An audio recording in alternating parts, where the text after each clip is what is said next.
तो hello guys, आज मैं आपको फ़ोटोशॉप पे कुछ चीज़ें बताने वाला हूँ। बेसिकली हमें कभी कभी क्या होता है कि किसी फ़ोटो से उसका बैकग्राउंड रिमूव करना होता है, या तो किसी एक आइटम, किसी ऑब्जेक्ट को काट के किसी दूसरी फ़ोटो पे हमें पेस्ट करना होता है।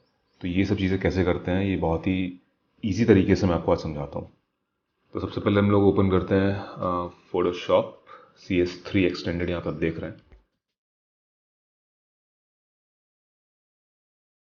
तो ये सॉफ्टवेयर फ्री नहीं है, आपको परचेज़ करना पड़ेगा। और अगर आपको किसी और तरीके से मिल जाता है तो फिर वो आपके टैलेंट के ऊपर है। तो यहाँ पे मैं सबसे पहले ये इमेज ड्रैग करके ड्रॉ करता हूँ, और एक और इमेज हम यहाँ पे कर लेते हैं ड्रैग। ये रहा एक वॉलपेपर। तो सबसे पहले मैं इस इमेज डेक्स्टर्स लेबोरेटरी, ये जो कार्टून बना हुआ है, इसको मैं कट करूँगा और यहाँ से कट करके इस वॉलपेपर वाली इमेज पे पेस्ट कर दूंगा या मूव कर दूंगा। तो इसके लिए हमें यूज़ करना होता है, कई टूल्स इसमें दे रखे हैं। पहला टूल है मैजिक वॉन्ड, जो सिलेक्टेड है इस टाइम। ये रहा मैजिक वॉन्ड टूल। इसकी हेल्प से आप बहुत ही ईजिली कोई भी इमेज या कोई भी इमेज का पार्ट जो है वो सिलेक्ट कर सकते हैं। जैसे कि मैंने यहाँ पे लाके ग्लासेस पे क्लिक किया, तो आप देख रहे हैं कि यहाँ पे आउटलाइन बन गई है, इतना एरिया सेलेक्ट हो गया है। अब इसको अगर मैं मूव टूल, जो कि ये दिख रहा है, यहाँ पे क्लिक करता हूँ और मूव टूल से इसको मूव करता हूँ, तो आप देख रहे होंगे कि ये इतना पार्ट मूव हो रहा है। इसको हम कहीं और ले जाके यहाँ पे डाल भी सकते हैं, बट फिलहाल के लिए हम इसको नहीं मूव करते हैं।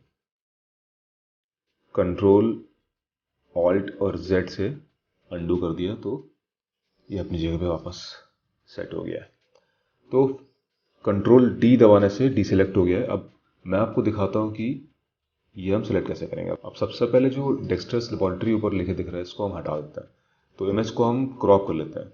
कोशिश ये करिए कि जितना ज़्यादा आप इमेज को क्रॉप कर सकें उतना बेटर रहेगा। मतलब कि आपको जितना एरिया, आपको जितनी इमेज चाहिए, आप सिर्फ उतना ही पार्ट रखिए, बाकी के पार्ट को आप क्रॉप कर दीजिए। तो ये क्रॉप टूल है यहाँ पे ऊपर से 4th नंबर पे। इसको सेलेक्ट किया मैंने, और डबल क्लिक करके जब मैं इसको ड्रैग करूँगा तो एक लाइन बन जा रही है, और मैंने इसको छोड़ दिया। अब इतना एरिया ये क्रॉप कर देगा। एंटर मारते हैं। एंटर मारने से आप देख रहे हैं इतना एरिया क्रॉप हो गया। अब हम लोग आते हैं मैजिक वॉन्ड टूल पे। इस पर मैंने क्लिक किया एक बार। अब आप यहाँ पे दो चीज़ देख रहे होंगे। एक हमारा बैकग्राउंड हो गया जो कि ग्रे कलर का है, और जो हमारा फोरग्राउंड है वो ये कार्टून है। हम सेलेक्ट करेंगे बैकग्राउंड को, फिर हम उसकी हेल्प से जो फोरग्राउंड है, जो ये कार्टून है, उसको हम सेलेक्ट कर लेंगे। तो क्लिक करते हैं कहीं पे भी, बैकग्राउंड के किसी भी एरिया में क्लिक करते हैं, तो आप देख रहे हैं कि इतना एरिया सेलेक्ट हो गया। अब इतना एरिया ही सिर्फ इसलिए सेलेक्ट हुआ है बिकॉज ये इमेज थोड़ी सी ग्रेडियंट वाली है। मतलब ऊपर आप देख रहे हैं डार्क है, और फिर धीमे धीमे जैसे हम नीचे आते आ रहे हैं, ये बैकग्राउंड जो है वो लाइट कलर का होता जा रहा है। तो ये जो मैजिक वॉन्ड टूल है, ये करता बेसिकली ये है कि एक जैसे पिक्सल्स को सेलेक्ट कर लेता है। अभी ग्लास पे मैंने क्लिक किया था तो वो पूरा पूरा सेलेक्ट हो गया था, बिकॉज उसमें कोई ग्रेडियंट या उसमें कोई अलग कलर नहीं है, सिर्फ सिंगल एक कलर है। वैसे ही ये जो बाल दिख रहे हैं, अगर हम यहाँ पे क्लिक करेंगे तो ये पूरे पूरे बाल सेलेक्ट हो जाएंगे, बिकॉज इसमें भी सिंगल एक कलर। बट क्योंकि बैकग्राउंड यहाँ पे ग्रेडियंट में आ रहा है, इसलिए ये उतना ही एरिया सेलेक्ट कर पाता है जितना इसको लगता है कि एक जैसे कलर्स वाला है। तो उसके लिए कोई दिक्कत नहीं है। हम शिफ्ट दबाएंगे, तो शिफ्ट दबाने से आप देख रहे होंगे मैजिक वॉन्ड टूल के नीचे एक प्लस बन के आ गया है ये, और शिफ्ट दबाए रहिए और ऊपर क्लिक कर दीजिए। तो इससे क्या हो गया, और एक एरिया सेलेक्ट हो गया ऊपर का। अब थोड़ा सा और बचा हुआ है, फिर से हम शिफ्ट दबाते हैं और ऊपर क्लिक कर देते हैं। तो आप देख रहे हैं कि पूरा का पूरा बैकग्राउंड जो है वो सिलेक्ट हो गया है। अब बात यह है कि हम मूव टूल से मैं आपको दिखाता हूँ। अभी फ़िलहाल तो ये बैकग्राउंड सेलेक्ट हुआ, हमको ये तो नहीं चाहिए, हमें चाहिए जो कार्टून है वो। तो उसके लिए हम क्या करेंगे, सेलेक्ट इनवर्स, सेलेक्ट पे हम जाएंगे और इनवर्स पे क्लिक कर देंगे। शिफ्ट कंट्रोल आई भी इसका शॉर्टकट है, तो आप शिफ्ट कंट्रोल आई से भी कर सकते हैं काम। अब हमने क्लिक किया तो आप देख रहे हैं कि यहाँ से जो आउटलाइन थी वो हट के अब इस कार्टून के चारों तरफ आ गई है। इसका मतलब है कि ये कार्टून अब सेलेक्ट हो चुका है। बेसिकली जो पिक्सल सेलेक्टेड नहीं होते हैं उनको सेलेक्ट कर लेता है इनवर्स जो फंक्शन है। तो इसको मूव टूल की हेल्प से हमने ड्रैग किया तो देख रहे हैं आप कार्टून पूरा पूरा अलग हो गया। अब हम यहाँ पे लाके इसको छोड़ देते हैं। तो ये बहुत ही क्लीन और क्लियर सी इमेज यहाँ पर आ गई है। अब आपकी जो भी रिक्वायरमेंट हो आप वो आपके हिसाब से आपको देखना होगा। यहाँ पे तो उतना जम नहीं रहा है, बट हाँ हमें ऐसी कभी कभी सिचुएशंस पड़ती है कि हमको एक इमेज से फ़ोटो काट के दूसरी इमेज पे डालनी होती है। तो फ़िलहाल चलिए इसको हम डिलीट करते हैं और वापस अपनी उसी इमेज पे आते हैं। मैं आपको दूसरा तरीका दिखाता हूँ कि सिलेक्ट कैसे करना है। तो कंट्रोल टी करके हमने डीसेलेक्ट कर दिया इसको। अब ये इमेज वापस फिर से नॉर्मल हो गई। मैं इसको मूव करने की कोशिश करूँगा तो लिख के आ रहा है कि could not complete your request because the layer is locked. मतलब कि लेयर में कुछ भी सिलेक्टेड नहीं, इसलिए ये मूव नहीं कर रहा है। तो दूसरा जो टूल है वो भी किसी किसी सिचुएशन में काम आता है, वो है मैग्नेटिक लासो टूल। बहुत ही ईजी टू यूज़ है। इसमें मैं क्लिक किया, अगर ये शो नहीं कर रहा है तो यहाँ पे आप डबल क्लिक कर सकते हैं। तो यहाँ पे आप देख सकते हैं 3 टाइप के लासो टूल्स दे रखे हैं। पॉलीगोनल लासो टूल सबसे ऊपर और मैग्नेटिक लासो टूल। पॉलीगोनल कैसे यूज़ करते हैं मैं भी ये आपको बताऊंगा और मैग्नेटिक फ़िलहाल भी बताने जा रहा हूँ। तो मैग्नेटिक पे सिलेक्टेड है ये। अब इसका बेसिकली फंक्शन ये है कि इसमें आपको थोड़ा सा काम करना पड़ेगा इमेज को सिलेक्ट करने के लिए। थोड़ा सा काम जो इसका AI होता है फोटोशॉप का वो कर लेगा। तो आप किसी भी आउटलाइन की जगह पे क्लिक करिए जहाँ से आपको इसको सेलेक्ट करना है। ये आपने क्लिक किया और आप बस आपको सिर्फ ड्रैग करना है। आपको एक बार क्लिक करना है और क्लिक करके छोड़ देना है, फिर सिर्फ ड्रैग करना है। तो आप देख रहे हैं कि ये अपने आप मैग्नेटिकली जो है एक सिलेक्शन क्रिएट कर रहा है। और मैं सिर्फ बहुत ही केयरफुली इसको मूव कर रहा हूँ। अगर मैं कहीं दूर भी चला जाता हूँ, जैसे अभी चला गया और वापस आता हूँ, तो आप देख रहे होंगे वो लाइन वहाँ पे सिलेक्ट नहीं हुई है जहाँ तक मैं गया था। तो बेसिकली ये अपने आप गेस कर लेता है कि इमेज की जो आउटलाइन है वो क्या है। आपको सिर्फ उसको गाइड करना होता है कि कहाँ से आपको सिलेक्शन चाहिए। तो ये मैं सिर्फ लैपटॉप के जो टच पैड है उसकी हेल्प से कर रहा हूँ। अगर आप माउस से करते हैं तो और ज़्यादा इजी और प्रिसाइज हो जाता है। तो ये मैं ड्रैग करता जा रहा हूँ उसको, आप देख रहे हैं बहुत ही ईजिली, बहुत ही क्लीनली ये उसको सेलेक्ट करता जा रहा है ऑटोमेटिकली। मुझे कुछ ज़्यादा खास नहीं करना पड़ रहा। वापस हम वहीं पे आ गए। तो एक सर्कल सा बन के आ गया छोटा सा, और क्लिक करने पे ये सिलेक्ट हो गया। अब हम लोग मूव टूल की हेल्प से इसको फिर से मूव कर सकते हैं। तो ये वही चीज़ हो गई। अब ये किन सिचुएशंस में काम आता है मैं आपको बताता हूँ।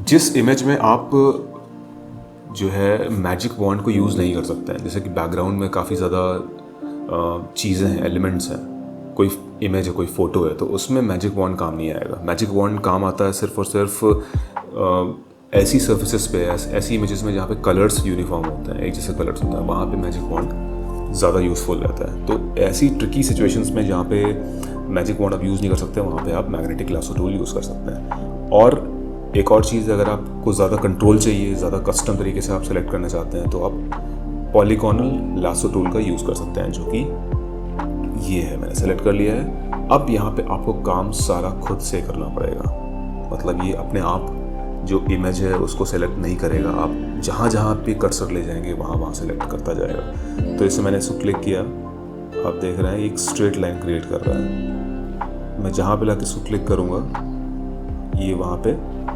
उतना एरिया लॉक हो गया, देख रहे हैं। अब वापस मैं नीचे आया और यहाँ मैंने फिर से क्लिक किया। ऐसे ही मैं क्लिक करता जा रहा हूँ और एक सिलेक्शन क्रिएट होता जा रहा है। अब इसका नेगेटिव पॉइंट ये है कि ये लाइंस में ही सिर्फ सिलेक्शन होता है, तो आप ज़्यादा लंबी लाइंस नहीं खींच सकते हैं।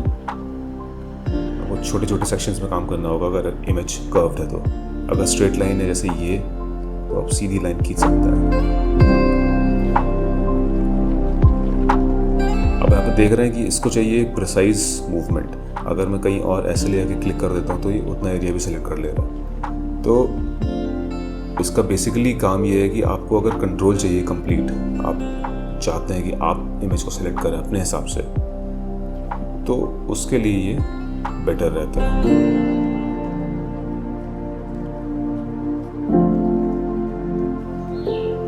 अब देख रहे हैं कि ये एक सिलेक्शन क्रिएट हो गया है। तो ये इतना प्रिसाइज या उतना अच्छे से सेलेक्ट नहीं हुआ है क्योंकि मैं थोड़ा जल्दी में भी था। तो धीमे धीमे अगर आपको काम करना है या कोई प्रिसाइज चीज़ करनी है तो उसके लिए ये टूल काफ़ी यूज़फुल रहता है। मतलब आप जूम इन करके, आप ऐसे जूम करके इमेज की किसी एक छोटे पार्ट को सेलेक्ट करना चाहते हैं तो वो आप इसके हेल्प से कर सकते हैं। तो हमने यहाँ पे 3 टूल्स देखे जो सिलेक्शन के काम आते हैं। सबसे पहला मैंने आपको बताया मैजिक वॉन्ड, जो कि सिर्फ क्लिक करने से सेलेक्ट कर देता है।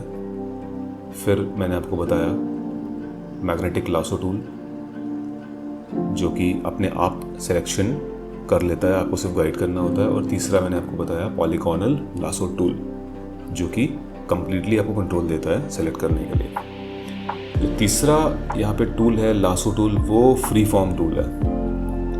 फ्री फॉर्म मतलब कि इसमें लाइंस वगैरह नहीं होती हैं क्रिएट, ये आप जहाँ जहाँ कर्सर ले जाएंगे वहाँ सिलेक्शन करता चला जाएगा। तो मैं आपको करके दिखाता हूँ। ये क्लिक किया, ये हमने यहाँ पे क्लिक किया इसको,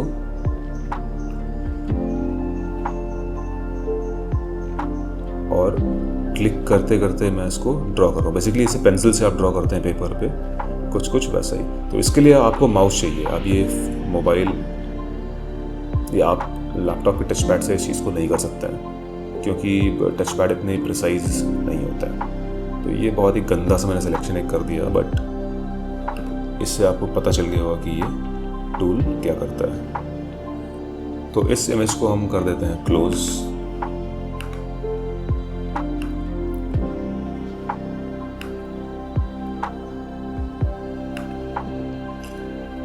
आई होप आपको ये चीज़ क्लियर आ गई होगी। अगर कोई डाउट्स हो तो मुझसे नीचे कमेंट्स में आप पूछ सकते हैं। और फोटोशॉप के ट्यूटोरियल्स आते रहेंगे। मैं आपको और चीज़ें बताऊंगा कि बैकग्राउंड वगैरह आपको इरेज करनी हो तो वो कैसे करते हैं, बट वो एक अलग टॉपिक के लिए अलग दिन के लिए रखते हैं क्योंकि बहुत ही बड़ा और बहुत ही डिटेल्ड फोटोशॉप। तो अगर आपको ये ट्यूटोरियल अच्छा लगा हो, हेल्पफुल लगा हो, तो वीडियो को शेयर और लाइक करना ना भूलें। चैनल को सब्सक्राइब भी करिए और हम मिलते रहेंगे नेक्स्ट वीडियोज़ में।